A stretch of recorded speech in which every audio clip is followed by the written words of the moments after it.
The TMJ-TMD conundrum is real and has been puzzling the dental and medical professions for decades. This is the TMJ-TMD Demystified podcast with Dr. Tony Urbanic, where we'll connect the dots between TMD symptoms and the actual cause. We'll tackle common TMD misconceptions and educate you, the practitioner, about a simple, tested, and proven TMD solution that has already provided relief to thousands of patients, while helping practitioners build an additional source of income free from insurance control. Welcome to this episode of the TMJ-TMD Demystified podcast.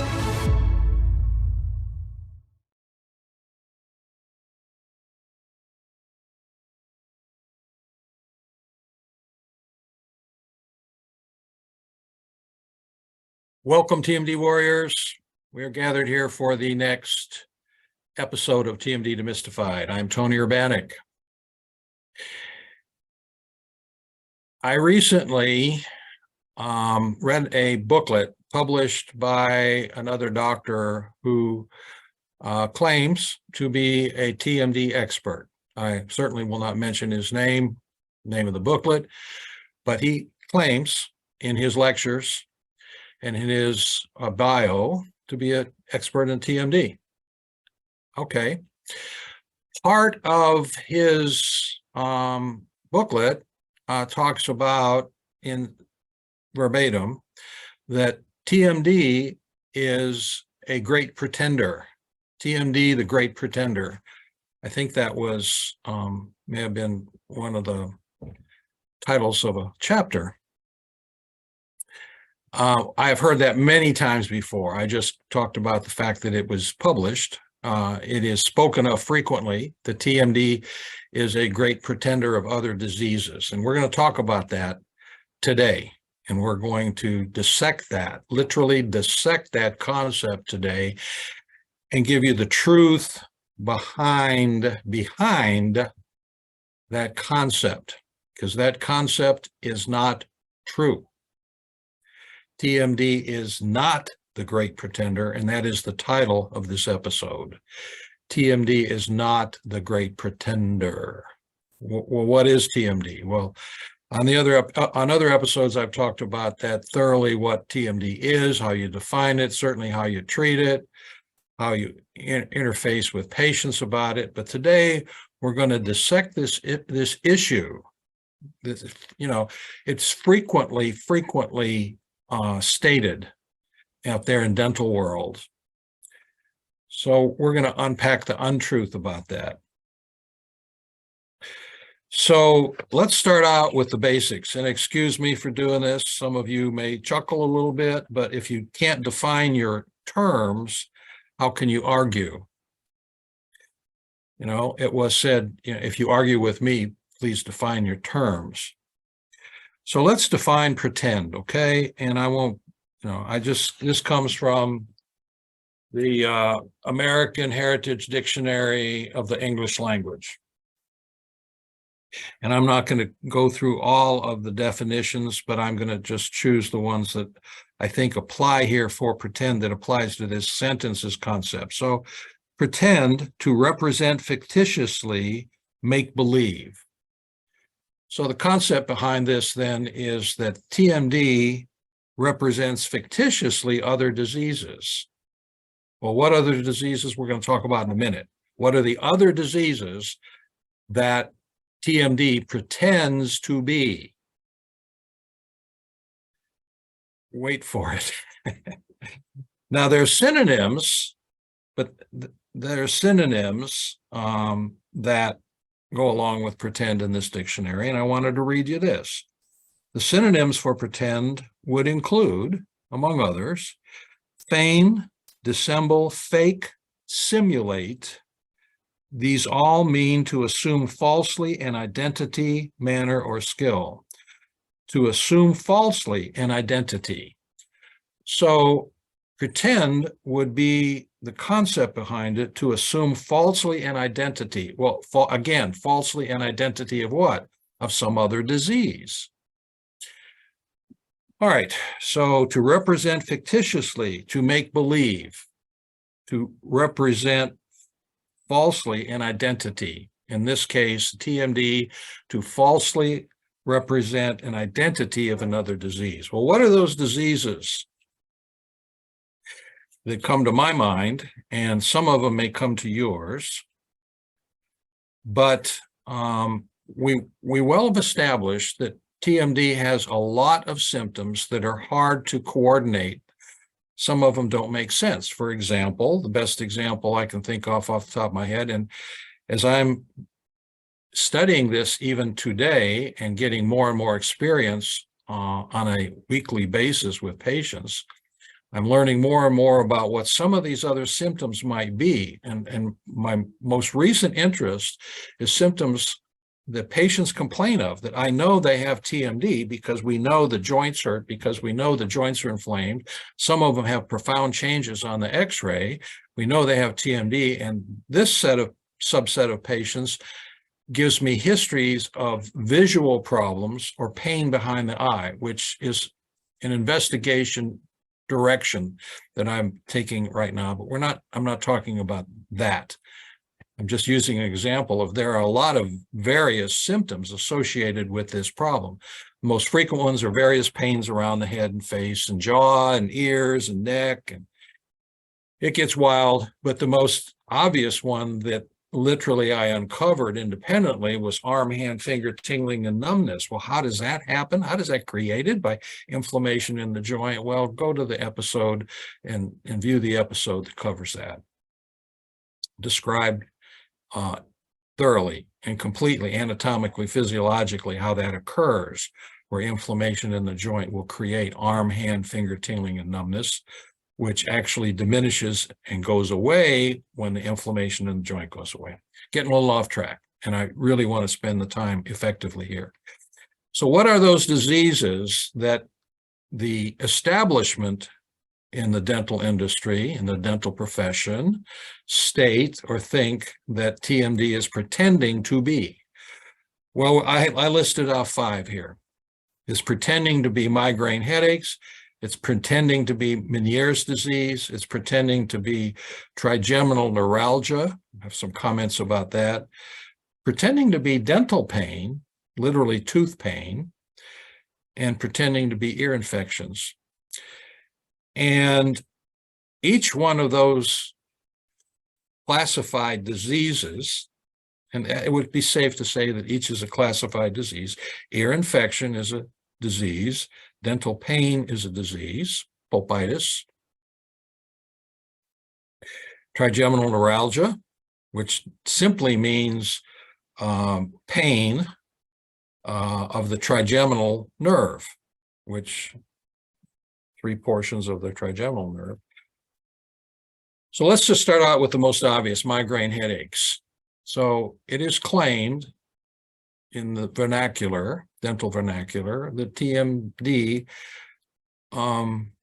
pretends to be migraines. Well, first of all, the fact about migraines is when you study the studies, when you read the studies, well put together scientific studies on migraine headaches, the authors of the best studies available on migraine headaches admit that they have no idea what causes migraines.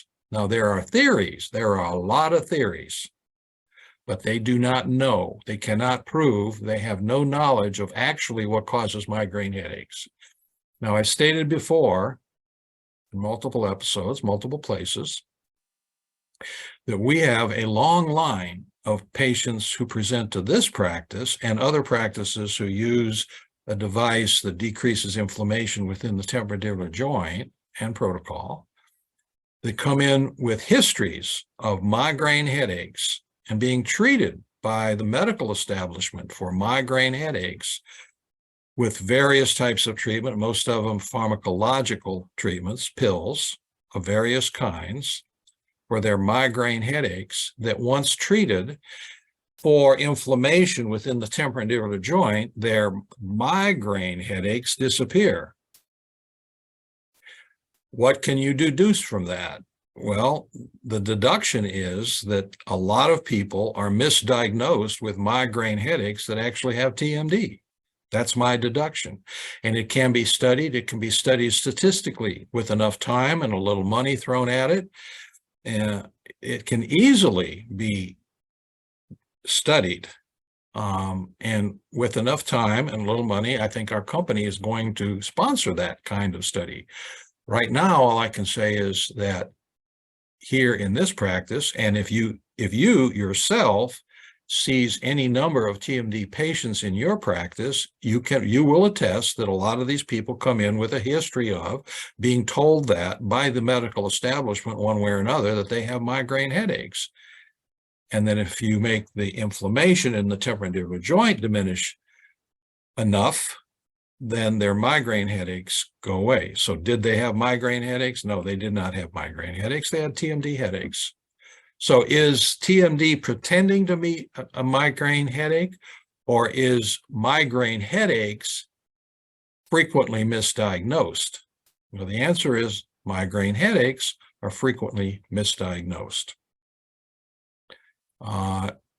Is that a criticism of the medical establishment? Well, I guess it is. I don't mean to be. I don't need to be, overly critical. I'm not looking to criticize. It's just fact. It's frequently misdiagnosed. TMD is misdiagnosed.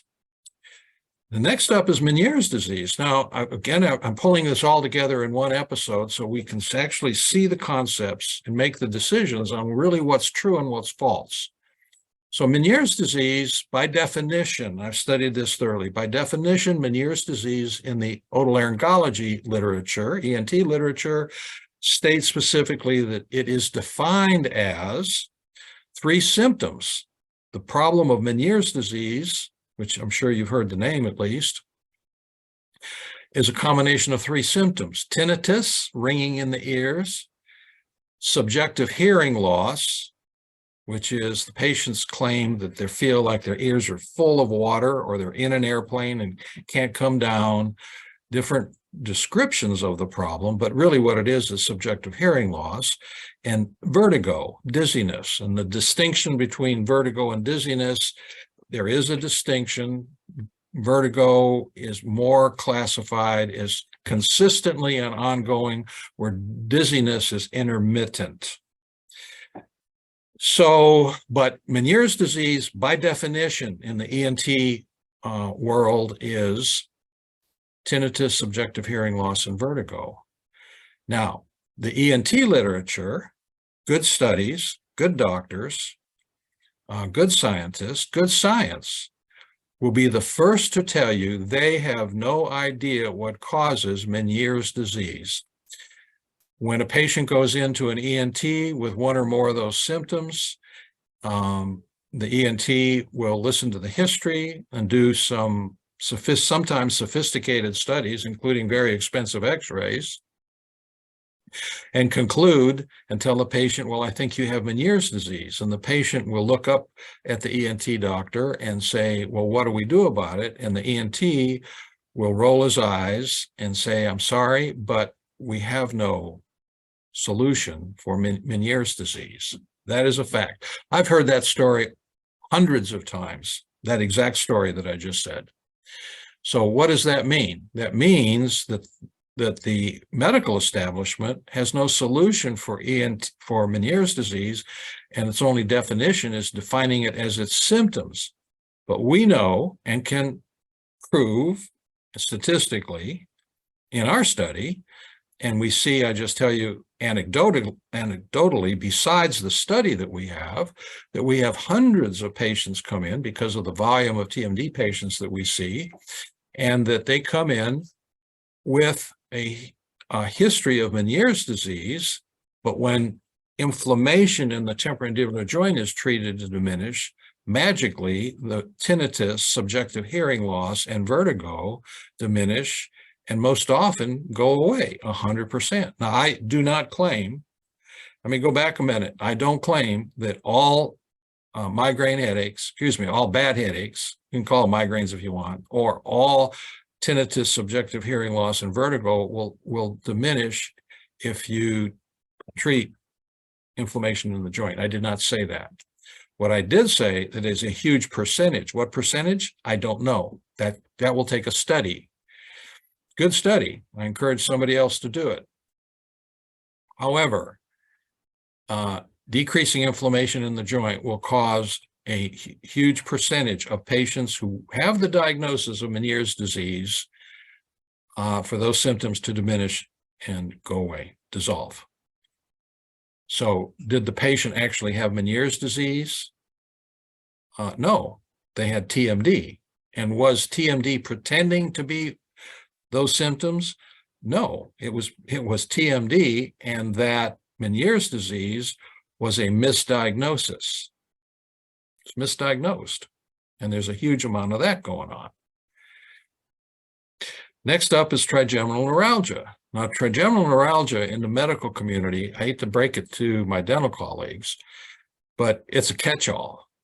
If the physician or nurse practitioner or physician's assistant has a patient present to them with various kinds of pain in and around the face, oral cavity, neck, especially in the area of the trigeminal nerves, the immediate diagnosis will be trigeminal neuralgia from the physicians.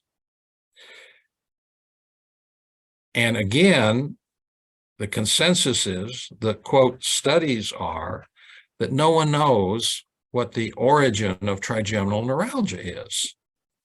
Fact, no one, studies go, really don't know what causes trigeminal neuralgia, also better known as tic de Leroux.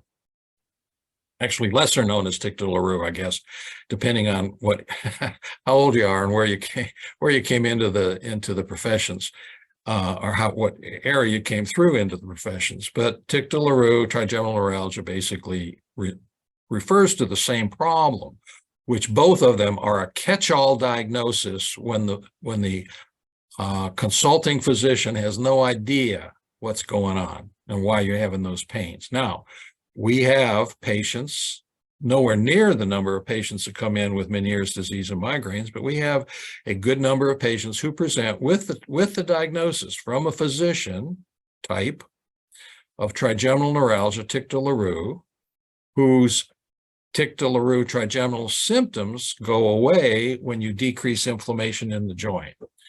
So again, for the third time, was TMD pretending to be trigeminal neuralgia, or was trigeminal neuralgia just a misdiagnosis of TMD? Well, the latter is true. That is a fact.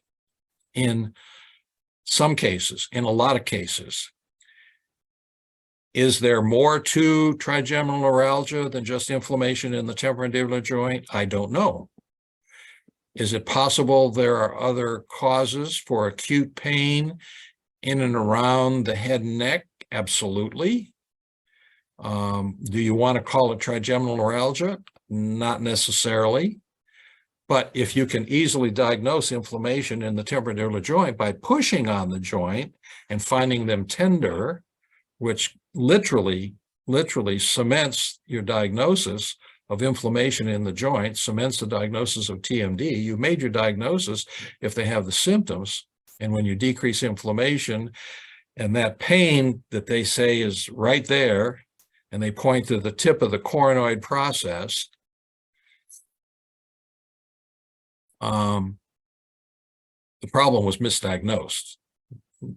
TMD was not pretending to be anything. Dental pain is the next one.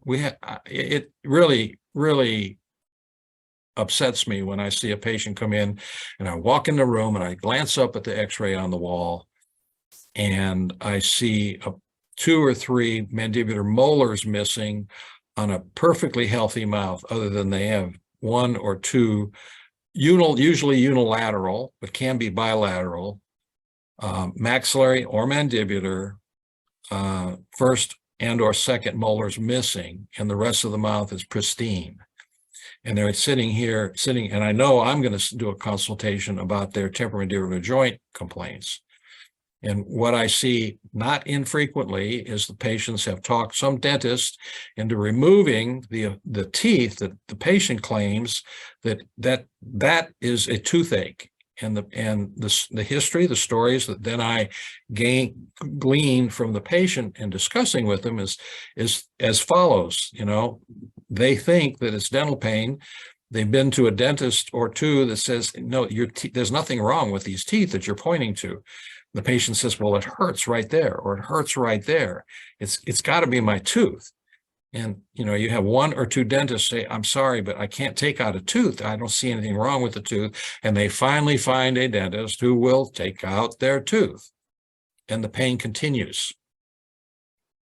And they end up in our office with what they thought was dental pain.